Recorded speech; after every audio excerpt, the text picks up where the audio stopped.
నమస్కారం ETV news కి స్వాగతం. ఈనాటి ముఖ్యాంశాలు. తమిళనాడు దిశగా వర్ధ తుఫాన్ పయనం. రేపు చెన్నై సమీపంలో తీరం దాటే అవకాశం. విద్యా సంస్థలకు సెలవులు ప్రకటించిన పన్నీర్ సెల్వం సర్కార్.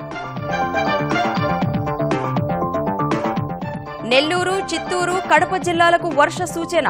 పటిష్ట ముందస్తు చర్యలు చేపట్టిన ఆంధ్రప్రదేశ్ ప్రభుత్వం. 4 జిల్లాలకు ప్రత్యేక అధికారుల నియామకం. డిజిటల్ లావాదేవీలకు డ్రా ద్వారా ప్రోత్సాహకాలు. 125 కోట్ల బడ్జెట్తో ప్రతిపాదించిన నీతి ఆయోగ్. నవంబర్ 8 తర్వాత చేసే ఎలక్ట్రానిక్ చెల్లింపులకు వర్తింపు. దేశవ్యాప్తంగా బయటపడుతూనే ఉన్న అక్రమ నగదు. ఢిల్లీలో 13 కోట్లు స్వాధీనం.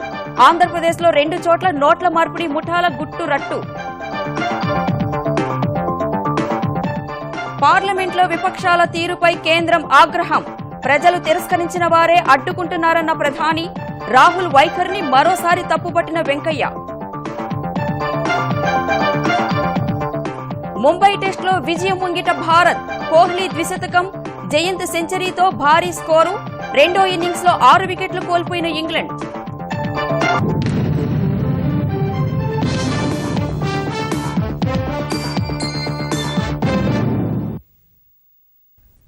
నైరుతి బంగాళాఖాతానికి ఆనుకుని పశ్చిమ మధ్య బంగాళాఖాతంలో కొనసాగుతున్న అతి తీవ్ర తుఫాను వర్ధ ప్రభావంతో కోస్తాంధ్ర, తమిళనాడు తీరంలో సముద్రంలో అలల ఉధృతి పెరిగింది. ఆంధ్రప్రదేశ్లో నెల్లూరు, చిత్తూరు, కడప జిల్లాలో భారీ వర్షాలు పడే సూచనలు ఉన్నాయి. ప్రస్తుతం నెల్లూరుకు తూర్పు ఆగ్నేయంగా 390 కిలోమీటర్లు, చెన్నైకి తూర్పు దిశగా 330 కిలోమీటర్ల దూరంలో ఉన్న వర్ధ క్రమంగా బలహీనపడి రేపు చెన్నై సమీపంలో తీరం దాటే అవకాశం ఉంది. తుఫానుపై ఆంధ్రప్రదేశ్, తమిళనాడు ప్రభుత్వాలు అప్రమత్తమయ్యాయి. 2 రాష్ట్రాల్లో 11 ఎన్డీఆర్ఎఫ్ బృందాలను సహాయక చర్యల కోసం మోహరించారు. బంగాళాఖాతంలో అతి తీవ్ర తుపాను వర్ధ పశ్చిమ దిశగా గంటకు 20 కిలోమీటర్ల వేగంతో కదులుతూ ఉత్తర తమిళనాడు తీరం వైపు కదులుతోంది. అతి తీవ్ర తుపాను క్రమంగా బలహీనపడి రేపు మధ్యాహ్నానికి చెన్నై సమీపంలో తీరం దాటే అవకాశాలున్నాయని వాతావరణ అధికారులు అంచనా వేస్తున్నారు. వర్ధ ప్రభావంతో రాష్ట్రంలో మోస్తరు నుంచి భారీ వర్షాలు కురవనున్నాయి. తుపాను ప్రభావంతో కృష్ణపట్నం పోర్టులో 6 నెంబర్ ప్రమాద హెచ్చరిక, మచిలీపట్నం వద్ద 3 నెంబర్ ప్రమాద హెచ్చరిక జారీ చేశారు. కాకినాడ, విశాఖ, గంగవరం పోర్టుల్లో 2 నెంబర్ ప్రమాద హెచ్చరిక కొనసాగుతోంది. తుపాను ప్రభావాన్ని ఆంధ్రప్రదేశ్ ప్రభుత్వ యంత్రాంగం ఎప్పటికప్పుడు తెలుసుకుంటూ కోస్తా ప్రాంతాల్లో తదనుగుణంగా చర్యలు చేపడుతోంది. 4 జిల్లాల్లో ఆంధ్రప్రదేశ్ సర్కార్ ప్రత్యేక అధికారులను నియమించింది. ప్రకాశం జిల్లాకు ముఖేష్ కుమార్ మీనా, నెల్లూరు బి శ్రీధర్, చిత్తూరు జిల్లాకు రవిచంద్ర, కడప జిల్లాకు రామ్గోపాల్ను నియమించి తుపాను సహాయక చర్యల పర్యవేక్షణ బాధ్యతల్ని అప్పగించింది. తుపాను ప్రభావంతో నెల్లూరు జిల్లా సముద్ర తీర ప్రాంత మండలాల్లోని ప్రజల్ని అధికారులు అప్రమత్తం చేశారు. శ్రీహరికోటలోని ఇస్రో శాస్త్రవేత్తలతో నిరంతరం సంప్రదిస్తూ సమాచారం సేకరిస్తున్నారు. తుపాను ప్రభావంతో కోస్తా తీరమంతటా అలల ఉధృతి పెరిగింది. ప్రకాశం జిల్లాలోని 11 తీర ప్రాంత మండలాల్లో భారీ వర్షపాతం నమోదయ్యే అవకాశముందని అంచనాతో ముందు జాగ్రత్త చర్యలు తీసుకుంటున్నారు. కలెక్టరేట్లో టోల్ ఫ్రీ నంబర్ ఏర్పాటు చేశారు. మచిలీపట్నం వద్ద అలల ఒరవడి మరింత పెరిగింది.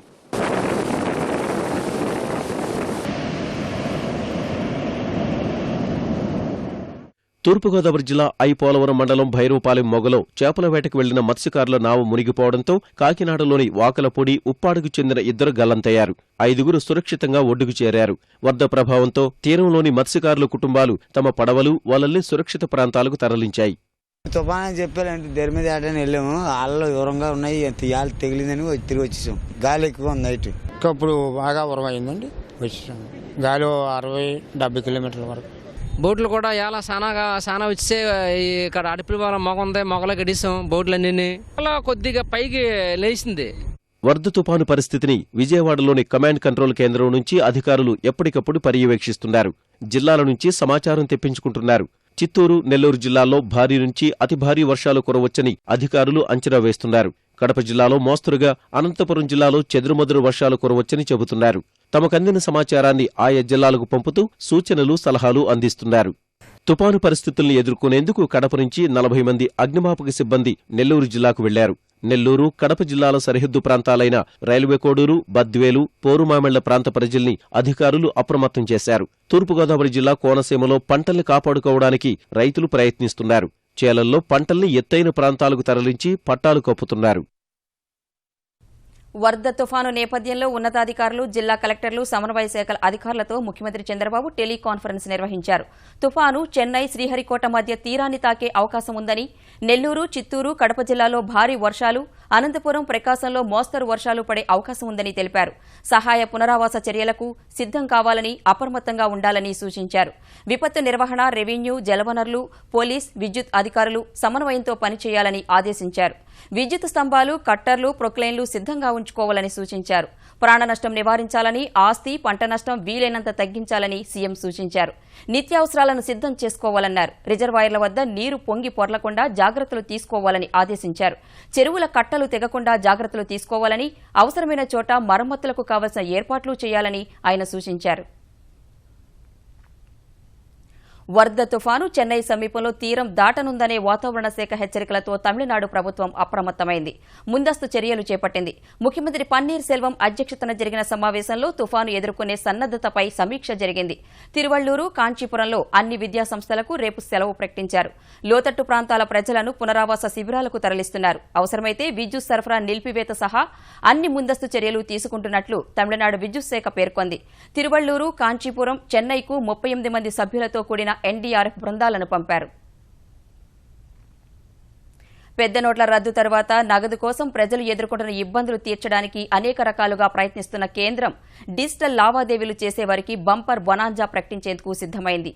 వారం 3 నెలలకోసారి డిజిటల్ లావాదేవీలు నిర్వహించే వర్తకులు, వినియోగదారులకు డ్రా తీసి బహుమతులను అందించనుంది. ఇందుకోసం 125 కోట్ల బడ్జెట్తో పథకాన్ని రూపొందించాలని ఎన్పీసీఐకి నీతి ఆయోగ్ ప్రతిపాదించింది. దేశంలో డిజిటల్ లావాదేవీలను మరింత పెంచేందుకు భారీ ప్రోత్సాహక పథకాన్ని నీతి ఆయోగ్ ప్రతిపాదించింది. 125 కోట్ల రూపాయల బడ్జెట్తో ఎలక్ట్రానిక్ చెల్లింపులు చేసే వినియోగదారులకు వారం, త్రైమాసిక డ్రాలు నిర్వహించి బహుమతులు ఇవ్వాలని కేంద్ర ప్రభుత్వానికి ప్రతిపాదించింది. ఈ మేరకు పథకానికి రూపకల్పన చేయాలని జాతీయ చెల్లింపుల కార్పొరేషన్ ఎన్పీసీఐని నీతి ఆయోగ్ కోరింది.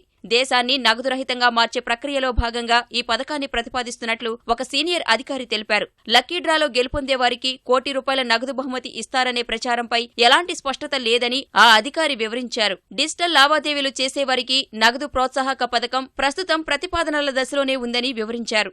అన్ని రకాల డిజిటల్ చెల్లింపుల విధానాలకు వర్తించేలా రూపొందించనున్న ఈ పథకంలో వ్యాపారి, వినియోగదారుడు ఇరువురికీ లబ్ధి చేకూరనుంది. ముఖ్యంగా పేదలు, మధ్యతరగతి వారిని దృష్టిలో పెట్టుకుని నియమ నిబంధనలు రూపొందించాలని ఎన్పీసీఐని నీతి ఆయోగ్ కోరింది. మొదటి వారంలో డిజిటల్ లావాదేవీలను జరిపేవారి ఐడీలను సృష్టించి తదనంతరం వాటిపై డ్రా తీయనున్నట్లు సమాచారం.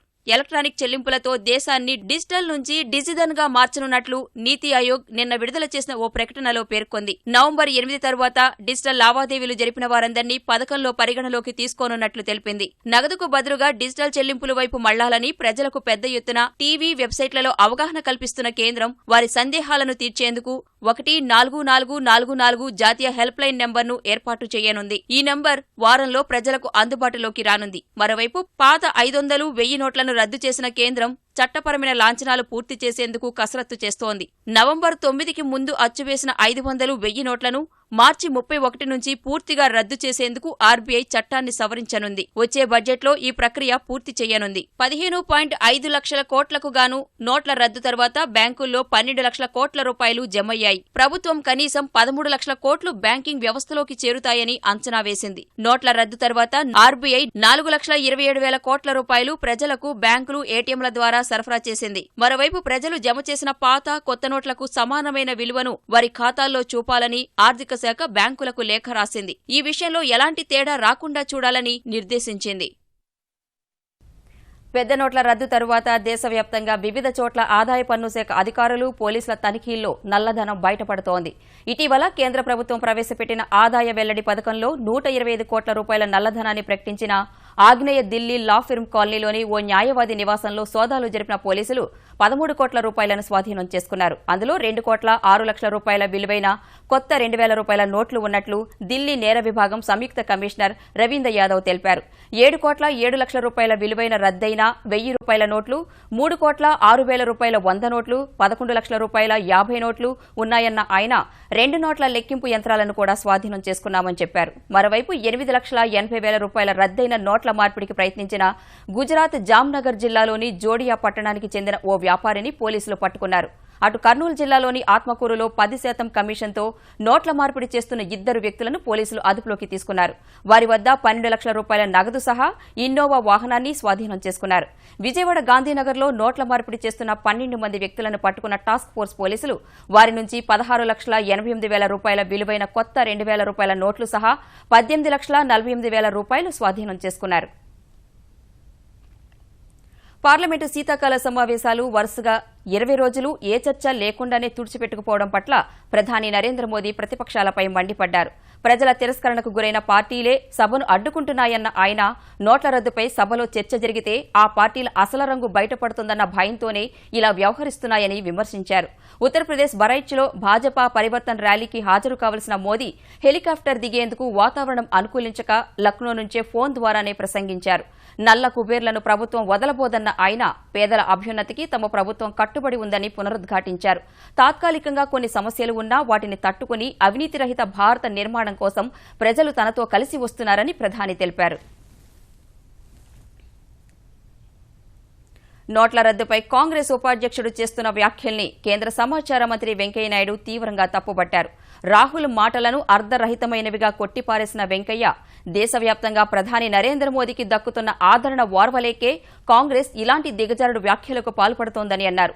సభలో ప్రధానిని విపక్షాలు మాట్లాడనివ్వనందునే ఆయన ప్రాంతీయ సభల్లో తన అభిప్రాయాలు వ్యక్తం చేస్తున్నారని చెప్పారు. Such comments are kiddish, immature, and more abusing Prime Minister. वो किसी को शोभा देता नहीं. The Prime Minister is so popular across the country and across the globe. So the congressmen are frustrated, and Rajiv Gandhi also is frustrated totally. That's why such comments. The entire country is watching. Now, who prevented him from speaking on day one? Point is simple. Na? Allow the House debate. Follow the Rashtrapati's advice. The Prime Minister of the country is not allowed to speak in the Lok Sabha, and he has to speak in the local Sabha. That is the irony of this country, and this is how this opposition Congress is behaving in a most irresponsible manner. Anantapuram, Kurnool, Chittoor, Nellore జిల్లాల్లో ఉండే అగముద్దీన్, అగముదీర్, అగముద్దీ వెల్లలార్, అగముద్దీ మొదలియార్ సామాజిక వర్గాలను వెనుకబడిన తరగతుల sub group D కింద మొదలియార్గా పరిగణిస్తూ ఆంధ్రప్రదేశ్ ప్రభుత్వం ఉత్తర్వులు జారీ చేసింది. ఆయా కులాలను గ్రూప్ డిలోని 39వ సీరియల్ నంబర్గా పరిగణిస్తూ జీఓఎంఎస్ 20ని 2008 జూలైలోనే విడుదల చేశారు. ఆ కులాలను మొదలియార్గా పరిగణించాలని కోరుతూ నెల్లూరు జిల్లాకు మొదలియార్ సంఘం వినతిపత్రం అందించగా ఆంధ్రప్రదేశ్ ప్రభుత్వం సానుకూలంగా స్పందించింది.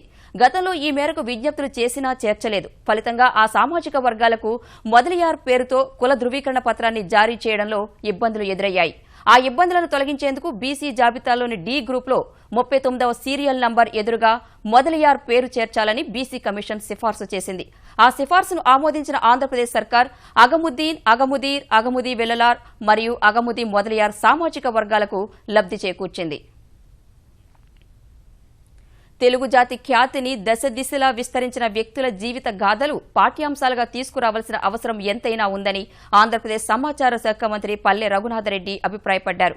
అనంతపురంలో ఏబీవీపీ ఆధ్వర్యంలో 2 రోజుల పాటు జరిగే 13 విశ్వవిద్యాలయాల విద్యార్థుల మహాసభలను ప్రారంభించిన ఆయన విద్యారంగానికి ఆధునిక సాంకేతికతను అనుసంధానించడం ద్వారా ఆంధ్రప్రదేశ్ ఉత్తమ ఫలితాలు సాధిస్తోందని చెప్పారు. ఒక పక్కన హ్యూమన్ వాల్యూస్ పెంచుతూ, ఒక పక్క కనీస మౌలిక సదుపాయాలు పెంచుతూ, ఇంకో వైపు టెక్నాలజీ పెంచుతూ ఈ విద్యా వ్యవస్థను అన్ని విద్యా వ్యవస్థల కంటే పటిష్టంగా చేసి దేశాల్లో మన విద్యార్థులు ఉద్యోగాలు సంపాదించే విధంగా ఈ సమాజాన్ని మరింత అభివృద్ధి చెందే విధంగా ఈ ప్రభుత్వం పనిచేస్తోంది. రాష్ట్ర ప్రభుత్వాలు కార్మిక చట్టాలను తూచా తప్పకుండా అమలు చేయాలని కేంద్ర కార్మిక మంత్రి బండారు దత్తాత్రేయ సూచించారు. కేంద్ర ప్రభుత్వం వచ్చే 6 ఏళ్లలో 5 కోట్ల మందికి ఉద్యోగాలు కల్పించనుందన్న ఆయన తెలంగాణలో 1,00,000 మందికి ఉపాధి చూపిస్తామన్నారు. హైదరాబాద్లోని పీజీ న్యాయ కళాశాలలో ఏర్పాటు చేసిన అతిపెద్ద జాబ్ మేళాను ఆయన ప్రారంభించారు. ఈ చట్టాలన్నింటినీ కూడా రాష్ట్ర ప్రభుత్వం తూచా తప్పకుండా అమలు చేయాలని నేను కోరుతున్నాను.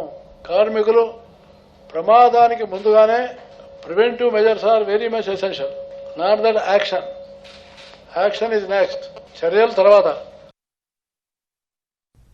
పేదలకు, మధ్యతరగతి ప్రజలకు సైతం అవయవ మార్పిడి చికిత్సలు అందుబాటులోకి రావాలని తెలంగాణ వైద్య ఆరోగ్య శాఖ మంత్రి డాక్టర్ లక్ష్మారెడ్డి ఆకాంక్షించారు.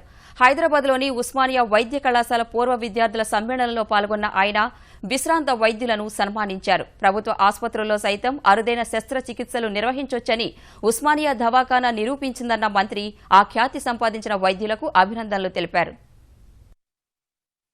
మరి ఉస్మానియా హాస్పిటల్ గురించి చాలా స్టెప్స్ తీసుకున్నాం. మరి తొందరలోనే కొత్త బిల్డింగ్ ఫౌండేషన్ వేయించడం జరుగుతుంది. మీకు తెలియస్తాం. ప్లాన్స్ అన్ని రెడీ అయినాయి. తొందరలోనే ఫౌండేషన్ స్టార్ట్ చేస్తాం. దాంట్లో కొన్ని ఇబ్బందులు ఉన్నాయి, కొన్ని ఎంక్రోచ్మెంట్స్ కూడా ఉన్నాయి, మధ్యన కొన్ని టెంపుల్స్ ఉన్నాయి. ఎక్కడ బిల్డింగ్ కట్టాలన్నా ఒక సైడ్ సమాధులు ఉన్నాయి, ఒక సైడ్ టెంపుల్స్ ఉన్నాయి, ఒక సైడ్ ఎంక్రోచ్మెంట్స్ ఉన్నాయి. అవన్నీ కూడా అధిగమించి మరి అక్కడ బిల్డింగ్ కట్టాలంటే కొన్ని ఇబ్బందులు కూడా ఉన్నాయి. అవన్నీ కూడా తప్పకుండా ఓవర్కమ్ అవుతాం.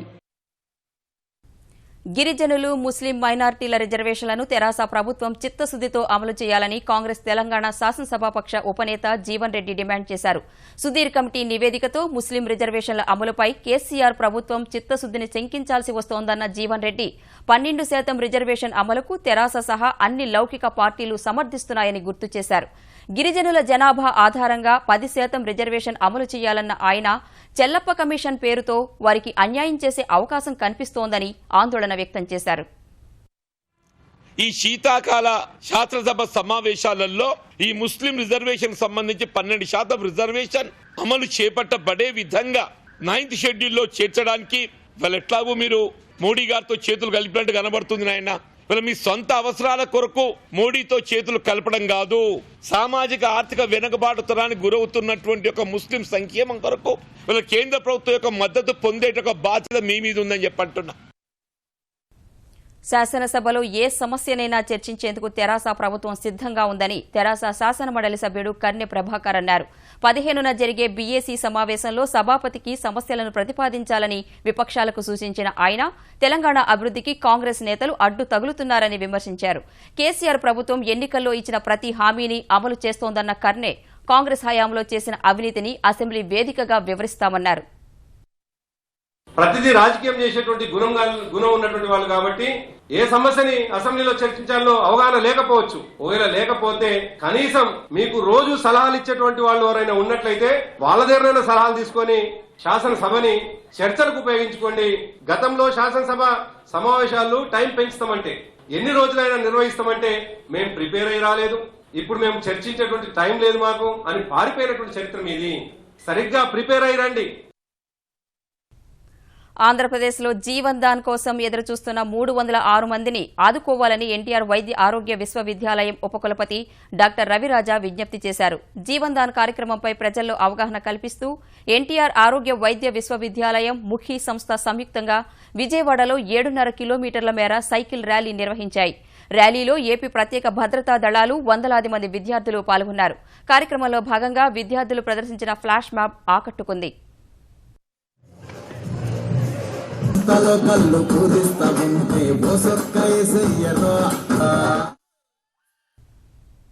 అనేది చాలా నోబుల్ కాజ్.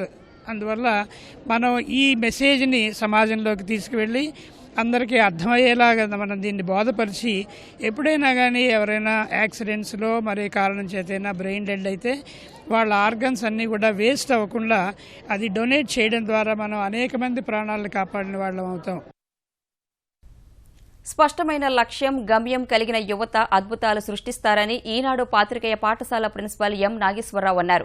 హైదరాబాద్ రాజీవ్ నగర్లో విద్యా వికాస స్వచ్ఛంద సంస్థ 6వ వార్షికోత్సవంలో హైదరాబాద్ మహానగరపాలక సంస్థ కమిషనర్ జనార్దన్ రెడ్డితో కలిసి పాల్గొన్న ఆయన ప్రతిభావంతులైన విద్యార్థులకు బహుమతులు అందజేశారు. ప్రపంచాన్ని మార్చే శక్తి విద్యకే సాధ్యమన్న ఆయన 10 నుంచి 24 ఏళ్ల మధ్య ఉన్న యువతే మన దేశ సంపదని వ్యాఖ్యానించారు. మన జీవితం సంతృప్తిగా ఉండాలంటే, మన భవిష్యత్తు సుందరంగా ఉండాలంటే 3 ముఖ్యమైనటువంటి విషయాలు. నాలెడ్జ్ ఉండాలి, దానికి తగినటువంటి నైపుణ్యాలు సమకూర్చుకోవాలి, వాళ్ళకి సరైనటువంటి దృక్పథం కూడా, ప్రపంచంలో ఒక సానుకూల దృక్పథం. ప్రపంచం మనకి వ్యతిరేకంగా ప్రవర్తించదు, మనం గనక సక్రమంగా పనిచేస్తే ఫలాలు మనం అనుభవించవచ్చు అనే ఒక సానుకూల దృక్పథం కూడా మన పిల్లలకి సమకూర్చాలి. యూనిసెఫ్ మీడియా అవార్డుల ప్రదానోత్సవం హైదరాబాద్లో ఘనంగా జరిగింది. ఈటీవీ ఆంధ్రప్రదేశ్కు 2, ఈనాడుకు 1 పురస్కారం దక్కాయి. అక్టోబర్ 17న ఈటీవీ ఆంధ్రప్రదేశ్లో ప్రసారమైన మన్యానికి గర్భశోకం కథనం అవార్డు గెలుచుకుంది. ఈ పురస్కారాన్ని ఈటీవీ ప్రతినిధులు సాయికృష్ణ, బాలస్వామి, రమేష్ అందుకున్నారు. అలాగే నారీభేరీలో బాలల హక్కులు పరిరక్షణపై చేపట్టిన చర్చా కార్యక్రమానికి మరో పురస్కారం దక్కింది. విజయనగరం జిల్లాలో ప్రభుత్వ బాలుర వసతి గృహాల్లో వసతుల లేమిపై రాసిన కథనానికి ఈనాడు పత్రికకు యూనిసెఫ్ మీడియా పురస్కారం దక్కింది. ఈనాడు ప్రతినిధులు సత్యనారాయణ రెడ్డి, రంగారావు పురస్కారాన్ని అందుకున్నారు. Relevant to the story and explains the scenario in detail. Hearty congratulations once again to Enadu team. అధ్యక్షుడిగా బాధ్యతలు చేపట్టిన తరువాత వీసాల దుర్వినియోగంపై విచారణకు ఆదేశిస్తూ తొలి సంతకం చేస్తానని అమెరికా అధ్యక్షుడిగా ఎన్నికైన డొనాల్డ్ ట్రంప్ తెలిపారు. వీసాల దుర్వినియోగంతో అమెరికన్లు ఉపాధి కోల్పోతున్నారన్న ట్రంప్ భారతీయులు, చైనీయుల వీసాలపై తన పాలనలో కఠినమైన దర్యాప్తు జరుగుతుందని శుక్రవారం మిచిగన్లో జరిగిన సభలో చెప్పారు. నేరుగా ఏ వీసా ఉల్లంఘన గురించి ఆయన ప్రస్తావించినప్పటికీ H-1B వీసాల్లో అక్రమాలు జరుగుతున్నాయని కొన్నేళ్లుగా అమెరికా చట్టసభ్యులు ఆరోపిస్తున్నారు. ఈ విషయాన్నే ఎన్నికల ప్రచారంలో ట్రంప్ చాలాసార్లు ప్రస్తావించారు. కొన్ని సంస్థలు ఉద్దేశ్యపూర్వకంగా విదేశీయులకు ప్రత్యేక శిక్షణ ఇచ్చి అమెరికన్లను ఉద్యోగాల నుంచి తప్పిస్తున్నాయని, ఆ విధానం మారకుంటే భవిష్యత్తులో సమస్యలు తప్పవని ట్రంప్ హెచ్చరించారు. డిస్నీ వరల్డ్ వంటి సంస్థలు తమ పద్ధతులు మార్చుకోవాలని నేరుగానే సూచించారు. రైల్వే భద్రత కోసం మంత్రి సురేష్ ప్రభు కోరిన మొత్తంలో 25% మాత్రమే ఇవ్వగలమంటూ కేంద్ర ఆర్థిక శాఖ పేర్కొన్న తరుణంలో ఆ భారాన్ని ప్రయాణికులపై మోపేందుకు రైల్వే శాఖ సిద్దమవుతోందని తెలుస్తోంది. రైల్వే ప్రమాదాలకు పాత పట్టాలు, కాపలా లేని లెవెల్ క్రాసింగ్లే కారణమని భావించిన రైల్వే శాఖ వాటి ఆధునికీకరణకు 1,19,183 కోట్ల నిధి సమకూర్చాలంటూ ఆర్థిక శాఖకు లేఖ రాసింది. అయితే 25% మాత్రమే తాము సమకూర్చగలమని, మిగిలిన మొత్తాన్ని రుసుముల పెంపు ద్వారా సమకూర్చుకోవాలని ఆర్థిక శాఖ సూచించింది. తొలుత ప్రయాణికులపై భారం మోపేందుకు అంతగా ఆసక్తి చూపని సురేష్ ప్రభు తప్పనిసరి పరిస్థితుల్లో రుసుముల పెంపునకు మొగ్గుతున్నట్లు సమాచారం. ఏ విభాగాల్లో ఎంత మొత్తాన్ని పెంచాలన్న అంశంపై విధి విధానాలు ఖరారు కావాల్సి ఉంది. తమిళనాడు మాజీ ముఖ్యమంత్రి జయలలిత మరణాన్ని తట్టుకోలేక ఆ రాష్ట్ర వ్యాప్తంగా ఇప్పటి వరకు 470 మంది అభిమానుల గుండెలు ఆగిపోయాయి. ఈ మేరకు వివరాలను ప్రకటించిన అన్నా డీఎంకే ఆ కుటుంబాలను ఆదుకునేందుకు పార్టీ సంక్షేమ నిధి నుంచి 3 లక్షల రూపాయల పరిహారం ఇస్తున్నట్లు ప్రకటించింది. పరిహారం అందుకునే 190 మంది పేర్లను ప్రకటించిన అన్నా డీఎంకే మిగిలిన వారిని కూడా త్వరలో ఆదుకుంటామని స్పష్టం చేసింది. డిసెంబర్ 5న జయ మృతి ప్రకటన వెలువడగానే ఆత్మహత్యాయత్నం చేసిన 6గురిలో 4గురిని గుర్తించి వైద్య ఖర్చుల కింద ఒక్కొక్కరికి 50,000 రూపాయల సాయం కూడా అన్నా డీఎంకే ప్రకటించింది. ఈటీవీ న్యూస్ సమాప్తం. నమస్కారం.